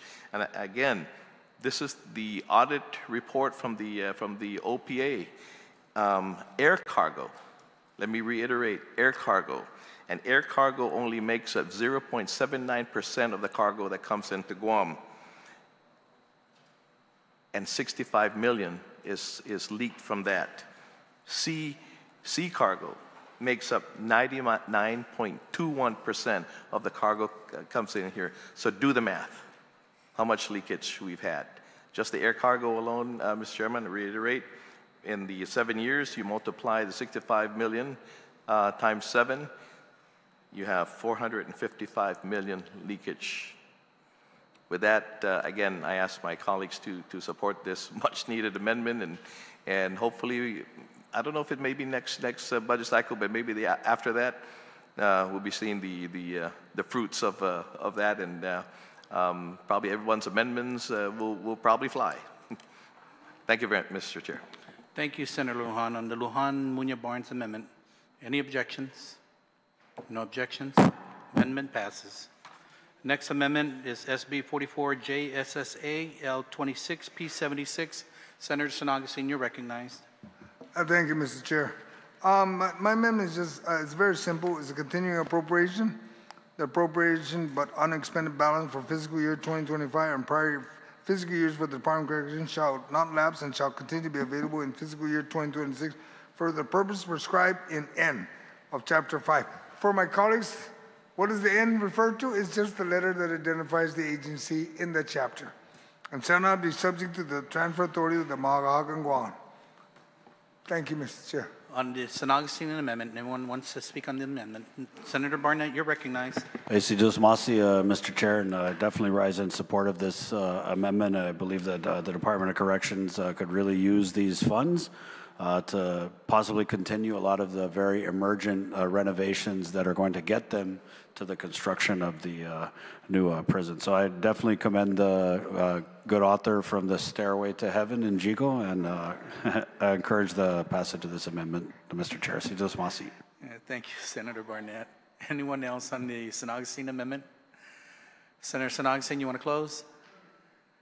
Any objections on the Sinaga amendment? No objections.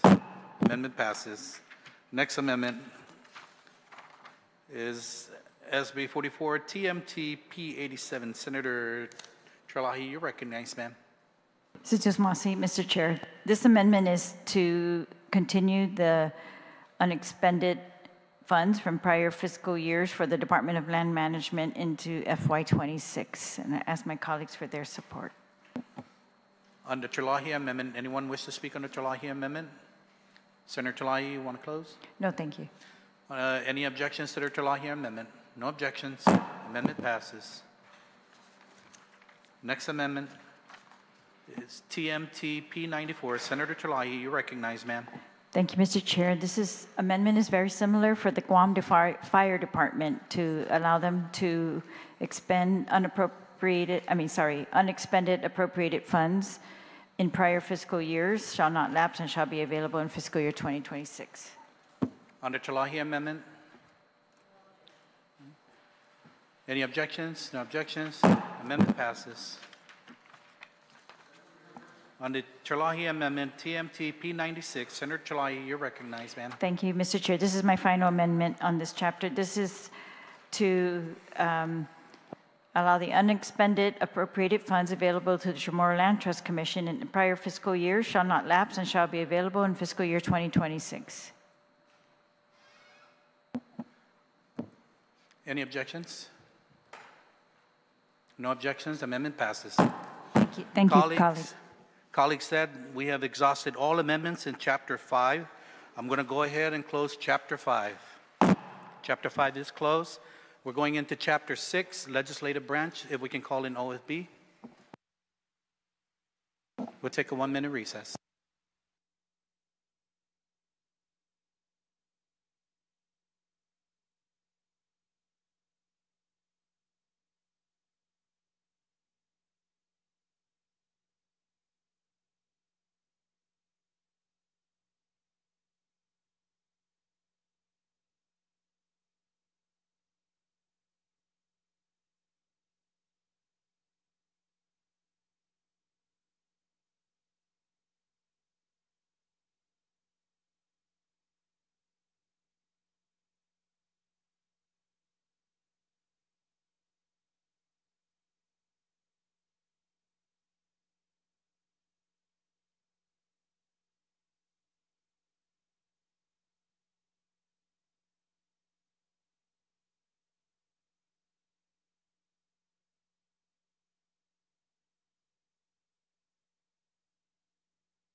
Committee on the Whole is called back to order.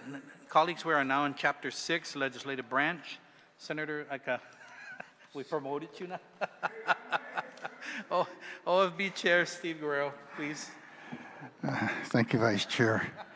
For the Guam Legislative Branch, the total appropriation out of the general fund is $9,619,035, which is appropriated from the general fund.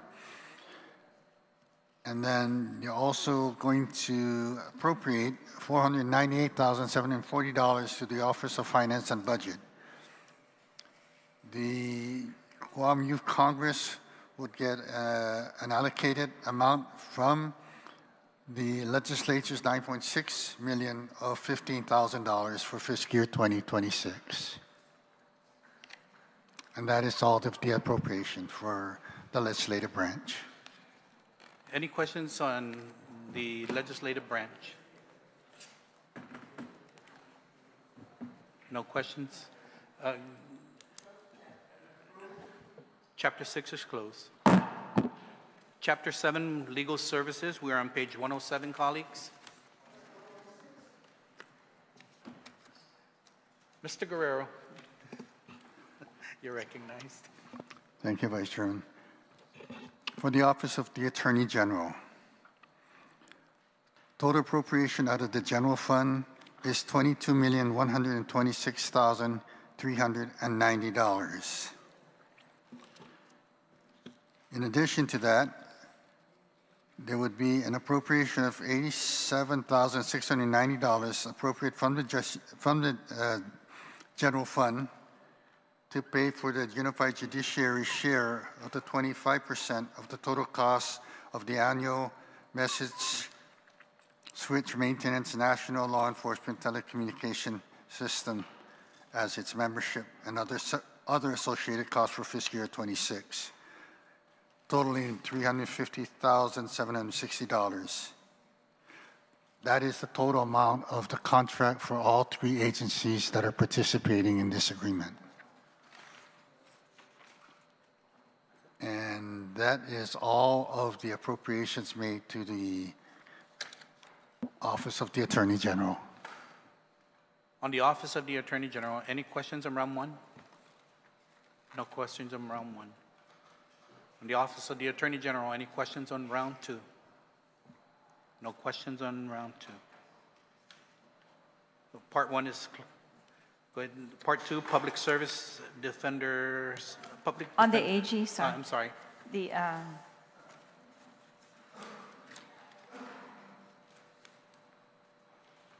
can we just confirm the section 4, is that in last year's budget?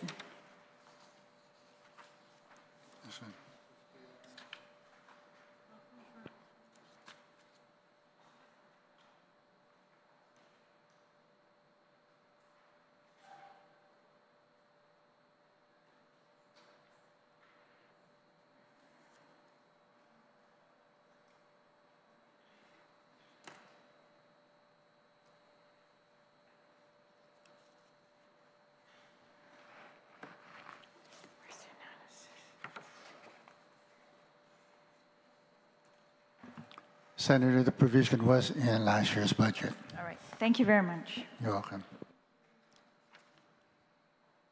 Okay, part one, Senator Parkinson, Office of the Attorney General. Yeah, thank you, Mr. Chair.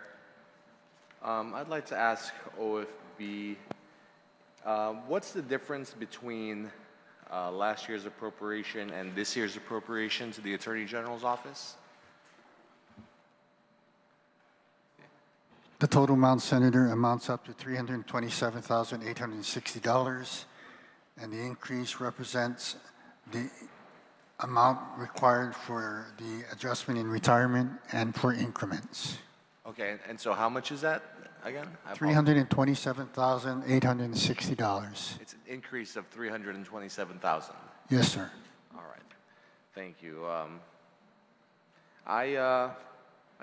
I have no objections about the Office of the Attorney General getting the resources it needs to do its job, but I do have great concerns about some of the practices of the office, particularly in regards to hiring of his direct family members.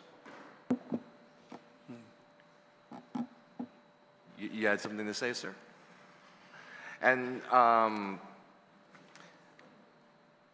so I just have to wonder, is this a wise use of our tax dollars? Because while I support increases to law enforcement and public safety, I do not support increasing a slush fund for the Attorney General to hire his family members with very little oversight or accountability. I do not want employees of the Attorney General loyal to the Attorney General. I want employees of the Attorney General loyal to the Constitution, the Organic Act, and to the people of Guam, to the principles of law and order.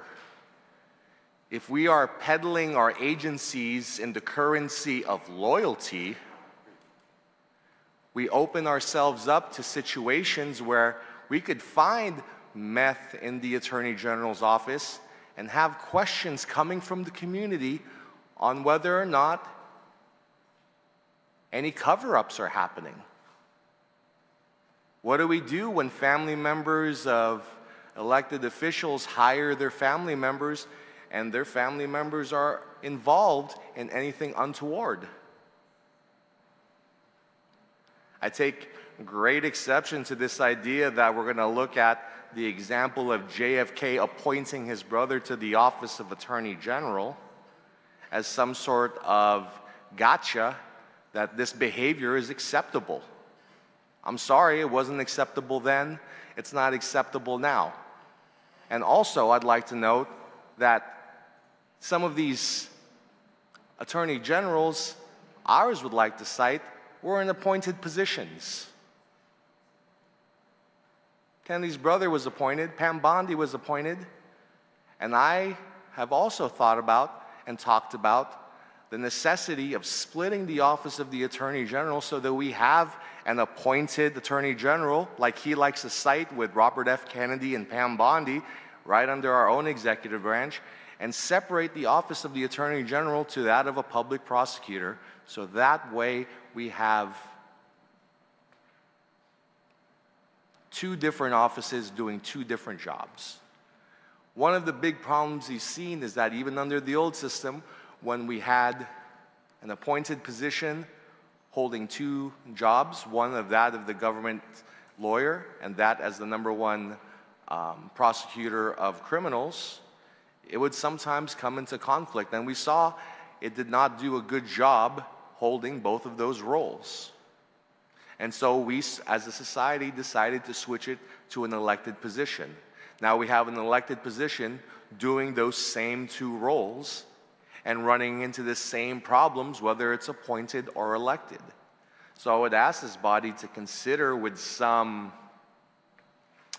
history and with some body of work to go back on, that the problem isn't whether a position is appointed or elected. The problem is when we put too many duties on one position, because sometimes these duties come at cross purposes and lead to unforeseen conflicts. The Organic Act itself allowed for the possibility of an office of a public prosecutor and an appointed Attorney General, and I think we should look to that option. Because the way it is now, who is watching the watchers? Whether it is corrupt or not to hire your brother and your wife and whoever the Attorney General would like to hire, it's not right. We deserve to be hiring based on merit and qualifications and not on familial relationships and loyalty. And I do not buy this cop-out that somebody else in my organization made the final call. No, sir, that is your office. You make the final call. I don't accept that dodge. Thank you, Mr. Chair.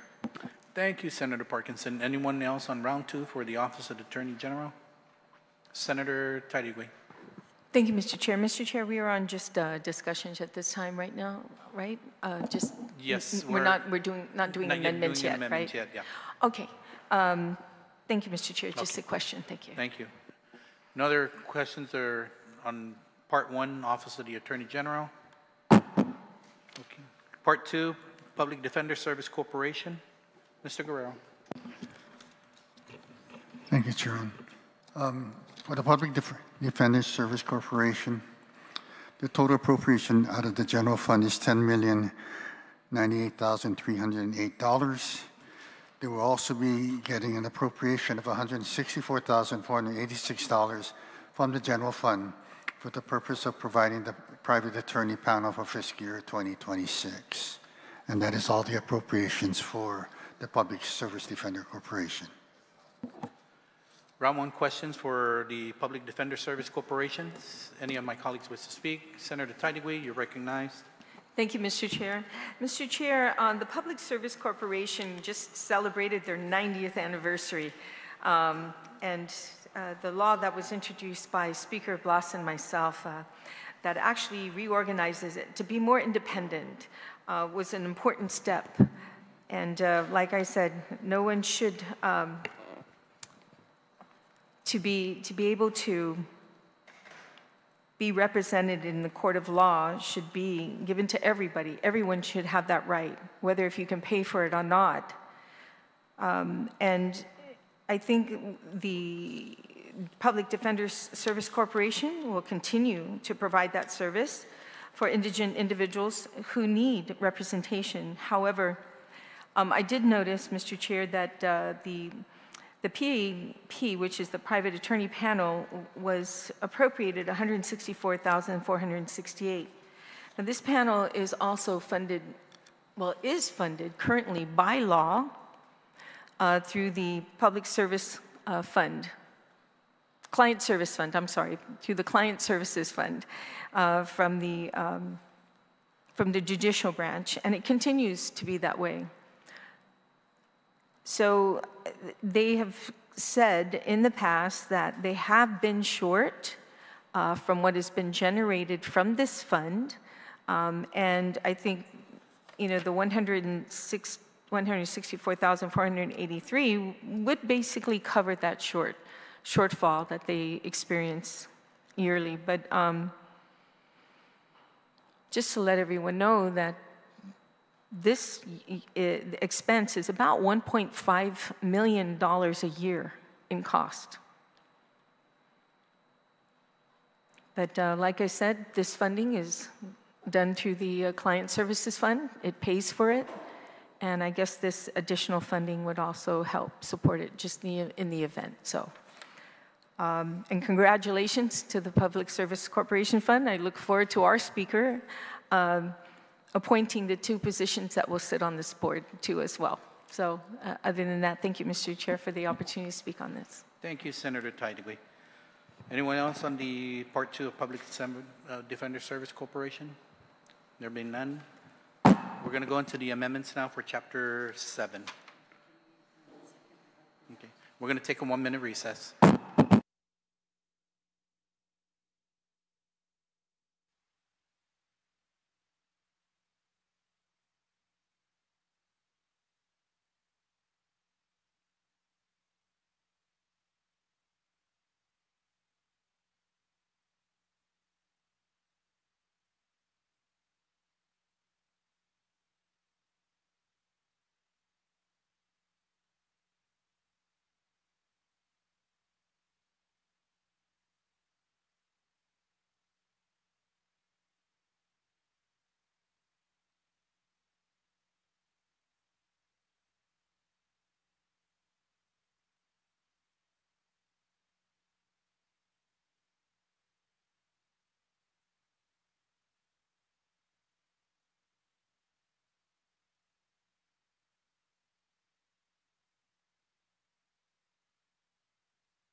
Colleagues, the committee of whole is called back to order.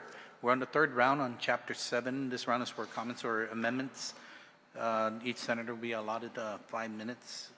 We're going to go ahead and start with the First Amendment here. First Amendment is TTT L21P108. Senator Taidigui, you're recognized.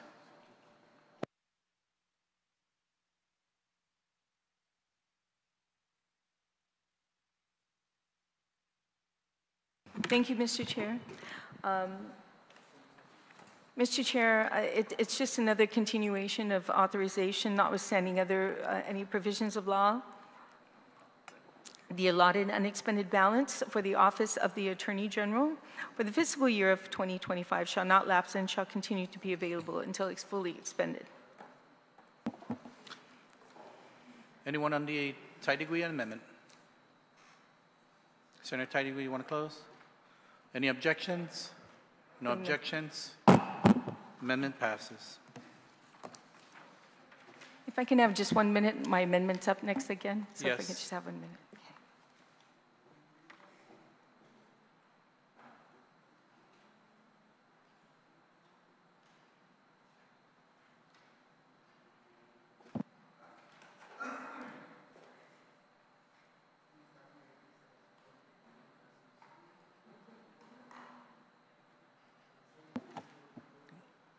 Senator Taidigui, you ready now? Okay. Yes. The next amendment is TTT L5P110, proffered by Senator Tello Taidigui. Senator Taidigui, you're recognized. Thank you, Mr. Chair. And this one again is unexpended funds for prior fiscal years. Unexpended appropriation funds available to the Public Defender Service Corporation in prior fiscal years shall not lapse and shall be available in the fiscal year of FY2026. On the Taidigui amendment, Senator Taidigui, you want to close? No, sir. You can move. Any objections? No objections. Amendment passes. Next amendment is TMB L1-4P110. Ranking Member Barnes, you're recognized. Mr. Chair, this amendment is on page 110, lines 1 through 4, to amend the amendment to the bill to read Section 5, Private Attorney Panel. The sum of $164,486 is appropriated from the general fund, and $1,435,514 is appropriated from the net projected unobligated fiscal year 2025 general fund revenue balance as identified in the June 2025 Consolidated Revenue and Expenditure Report for the purposes of funding the private attorney panel for fiscal year 2026. Mr. Chair, I rise to discuss a concern which I feel strongly about, particularly as a former employee of the Public Defender Service Corporation, but especially as a public servant who believes in the right for everyone, regardless of their income, to receive a competent defense attorney. Colleagues, on August 12th, I received a letter from Attorney Stephen Hattori, the Executive Director of the Public Defender Service Corporation, which confirmed it has projected just under $1.6 million as the cost to adequately fund the private attorney panel for next fiscal year. Unfortunately, in the substitute bill, only a little over $167,000 is being appropriated to this critical service. Attorney Hattori provided the following breakdown of their estimate of fiscal year 26. Legal fees, which is at $1,539,900 for an average of 10,266 hours, and that is at $150 per hour. The investigator costs at $18,935, and other claims at $11,142, with a total estimated annual cost of $1,569,977. Mr. Chair, Attorney Hattori also referenced a letter from the 6th Amendment Center, which advised the chairwoman of the Committee of Justice that Guam should not continue to fund the PAP through fines and fees, which is the current funding source, short shouldered by the courts, the Judicial Client Services Fund. In their July 24th letter, the Sixth Amendment Center wrote, alternative funding, revenue generated from alternative sources such as fines and fees, does not work as a primary source of indigent defense funding because there is no correlation between the resources needed to provide effective indigent defense services and the funding raised through alternative means.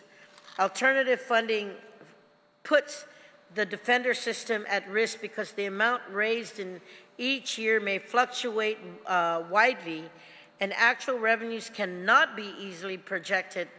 The fees frequently fall desperately on the particular segment of the population, and cost of the administration of these systems are inordinately high, as such systems based on user fees or taxes should be avoided. Funds for defense services are best allocated from general revenues. Attorney Hattori concurred, writing to me, quote, the Sixth Amendment Center's independent evaluation made it clear that the PAP could not remain under the judiciary without risking the independence of defense services. But even if we disagree on the policies supported by these legal experts, I hope we can all agree on the fiscal realities facing the Client Services Fund, Mr. Chair. Mr. Chair, the Judiciary of Guam has provided an account breakdown including revenue and expenditures of its Client Services Fund, and I'm happy to make this available to the body. This accounting shows that it has been overdrawn to the tune of more than $500,000 this year, leaving a fund balance of just $200,000.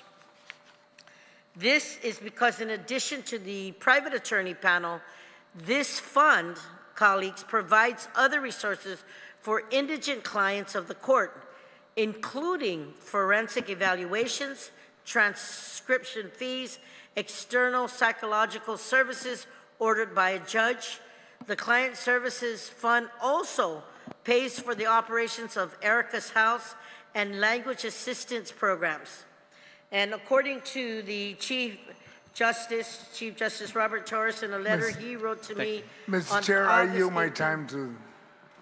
The need for indigent and language assistance services is increasing. He writes, in the last year alone, the Court Interpreter Registry Program supported 4,907 hearings and 1,427 non-courtroom activities, such as attorney consultations, probation meetings, counseling sessions, and classes. The fund also pays for counseling services for indigent clients with family counseling experiencing a 20% increase in intakes and assessments over the past year. My colleagues, the Judiciary of Guam is projecting that the Client Services Fund will generate just over $1 million in fiscal year 2026. Combined with the $200,000 fund balance, it is clear to see that this fund isn't enough to cover the private attorney panel alone, let alone all other services I just mentioned. Chief Justice Torres also clarifies that the courts will close out its support of the private attorney panel with a final $500,000 investment, which will cover, according to a latter provision in this bill, invoices rendered through the end of this fiscal year. He adds in his letter, quote, the judiciary has been clear in testimony and in direct discussions with our legislative oversight chair that the Client Services Fund can no longer sustain the private attorney panel. In the Client Services Fund were to continue covering these costs, the only way to generate the necessary revenue to keep the fund stable would be to increase fines and fees.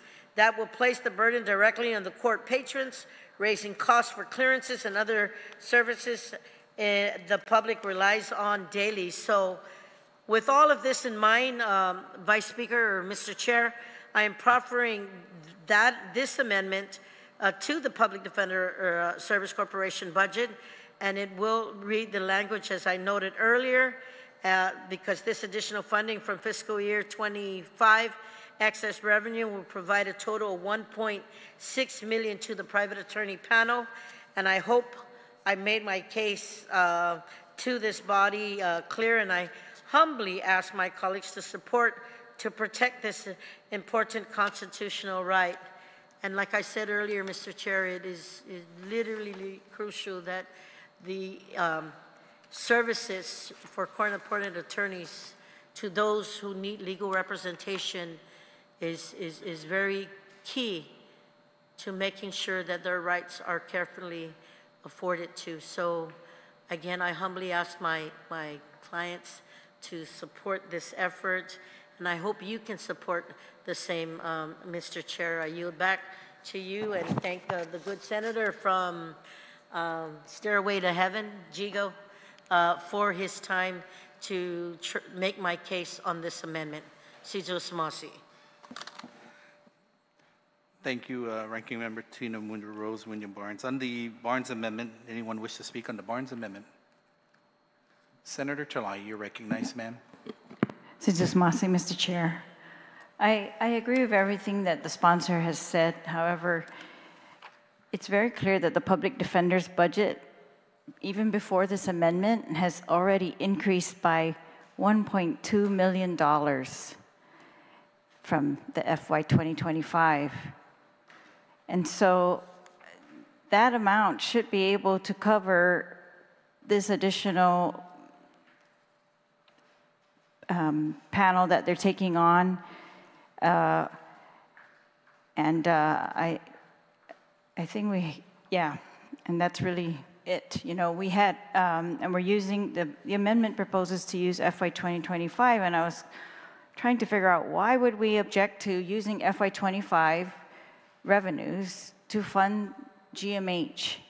But I see there's a whole bunch of amendments being proposed to use those FY25 revenues, but I think if this public defender's already received a $1.2 million increase, that they should be able to cover this panel. But I'd like to instead just make an amendment to the amendment and to strike out the 1 million part of it and leave the 435,514. So that can be added to the 1.2 million additional that the public defender is getting for FY26.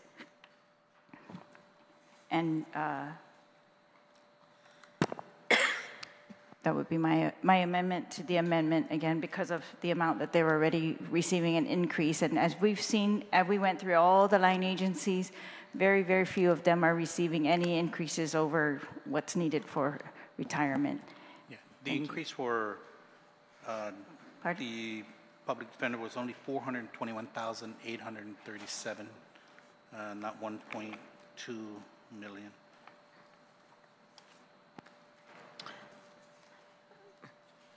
All right, well, last year, say it again, please. 421,837. All right, so wasn't last year's total appropriation 8890546? Let me check, Senator.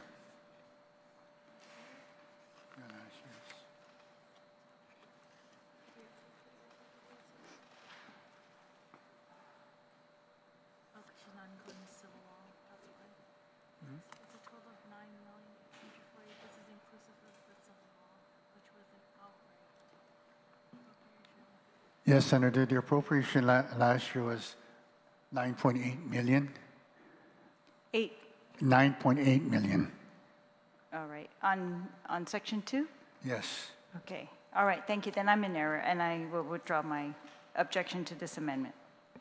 Thank you, Senator Chalahi. Anyone else on the Barnes amendment? Senator Barnes, you want to close? I just want to thank everybody for taking the time to listen to me this evening, and know that this program is very important, as this private attorney panel was just afforded to the Public Defender Service Corporation that was previously handled by the judiciary. Sijo Masi, Vice Speaker, thank you. Wait, point of order, point of information, Mr. Chair. My staff is sending me Section 2 appropriation, the sum of $8,890,546 is appropriate from the General Fund to Public Defender Corp for its operations, including personnel services for fiscal year 2025. You have something different than that? Senator, you're right, but last year's appropriation for the civil law was of $950,000 was an outright appropriation. That was not part of their bottom line. So what we did this year is we just included it. That's how it came up to the 10 million mark. All right, thank you. Any objections to the Barnes amendment? No objections? Amendment passes. Colleagues, this concludes the round on Chapter 7. I'm closing Chapter 7. Chapter 8, Mayor's Council of Guam. Mr. Guerrero, you're recognized, sir. Thank you, Vice Chair. For the Mayor's Council of Guam, total appropriation from the general fund is $16,807,181. They are also getting a sum of $343,564, which is appropriated out of the limited gaming fund. They will also be getting an appropriation of $422,126, which is appropriated out of the general fund for the operation, maintenance, and beautification of public safety programs of the mayor's offices.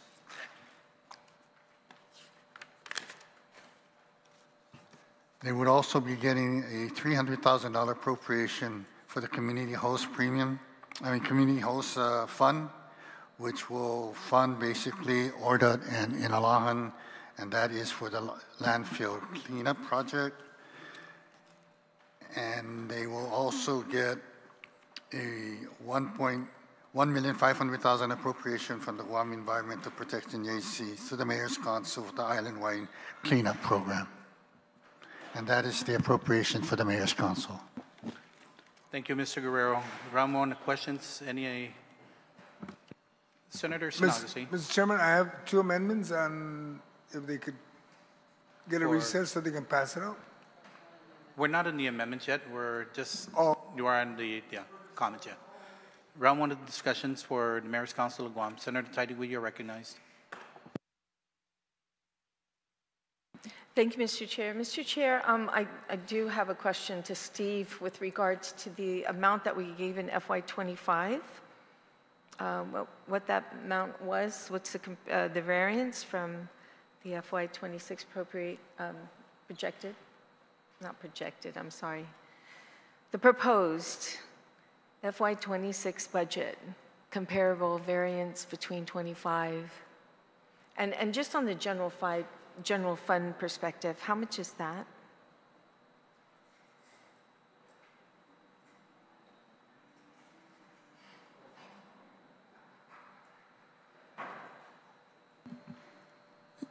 Yes, Senator, the $4.5 million is basically the amount that was part of the supplemental for FY25. So if you look at the appropriation level originally for FY25 versus the bill level, it's inclusive of the supplemental $4.5 million.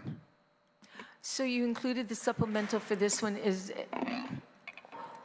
everyone that we did a supplemental? I think I asked you that question a couple of days ago. Can't remember what day it was. It's been a long 8 days.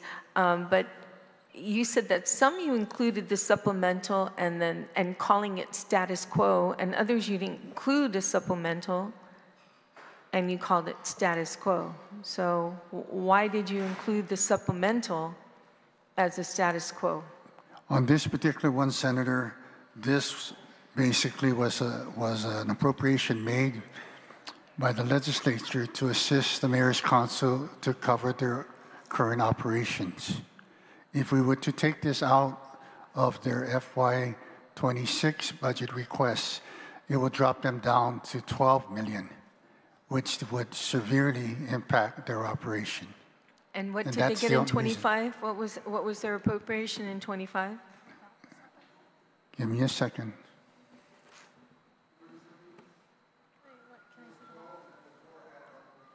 Where's the supplemental for 25?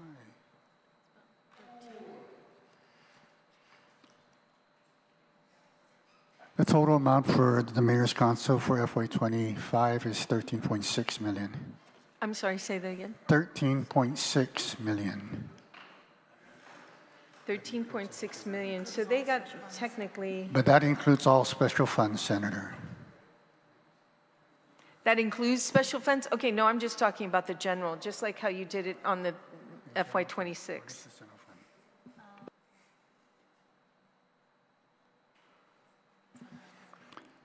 The appropriation out of the general fund is 12.7.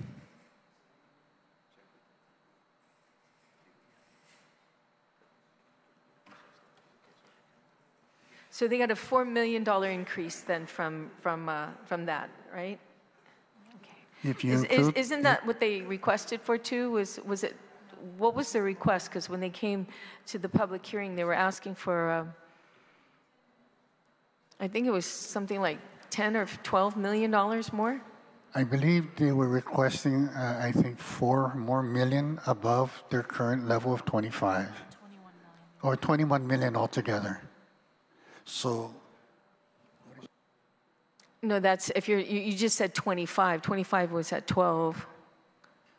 So it is about 10 million that they requested for. Because general fund was 12,307,088 in FY25. And when they came in front of us, they had requested for an additional $10 million, right? If I'm not mistaken. Just one moment, Senator. Okay, no problem. Including of the supplemental was 18. They wanted this. Okay. Senator, if you look at the current appropriation level right now, it's about 18.2 million. What they're requesting in the FY26 budget was 21 million. Right. So the difference about 3 million, not 10. Okay, but actually, if you're taking the supplemental, If but you include what the we gave them, supplemental, yes. yeah, what we gave them last year was only 12. Okay. Also, are you familiar with the host community bill, Title 10, Chapter 51, with regards to the 300,000? That in this particular law, it requires for an increase, inflationary interest increase into that legislation, and it's been missing every budget bill since its inception, when in the 30th Guam Legislature, when it was passed, and it says after every 5 years there will be an increase to cover for inflationary cost, and it has not been done. It still hasn't been done. So, but it's by law; it's required to do so. Are you familiar with that? And why isn't it increased to these villages?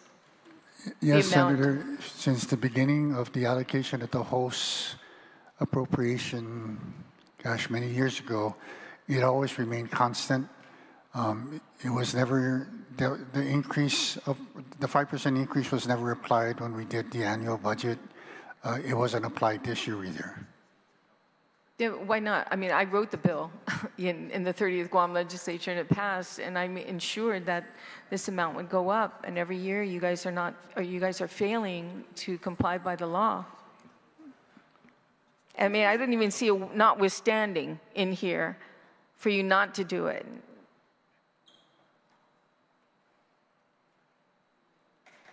Yes, unfortunately, Senator, we were not doing it. We didn't do it in the past, and we didn't do it this fiscal year. Okay, so if you were to go back, Steve, and calculate from the time the bill was introduced, and then 5 years later, the increase, and then another 5 years later, an increase, how much do we actually owe to this, the host community and premium appropriation? How much more would we have to owe? I would need to calculate that, Senator. Yeah, I think so. So calculate away, because Orda Chalimbago has been waiting for this. It's been, Mayor Gogui has been on me on this, and the Inalahan mayor has been on me with this. How come they're not complying with the law on the correct appropriation.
Mr. Chair, if I may, Steve, I will, for the sake of time, Mr. Chair, I'll wait for the calculations later on because it is quite lengthy. So if you want, that's all the question I have other than that. So thank you, Mr. Chair.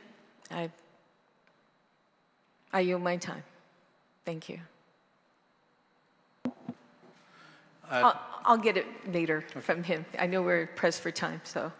Okay, thank you, Senator Tidy. Okay. What we're going to do is, colleagues, we'll just go ahead and recess till 10 a.m. tomorrow. Okay. All right, and we'll just pick up. Senator Tidy, we already completed her round one. Yeah. So any other colleagues on round one? So we're in recess till 10 a.m. tomorrow.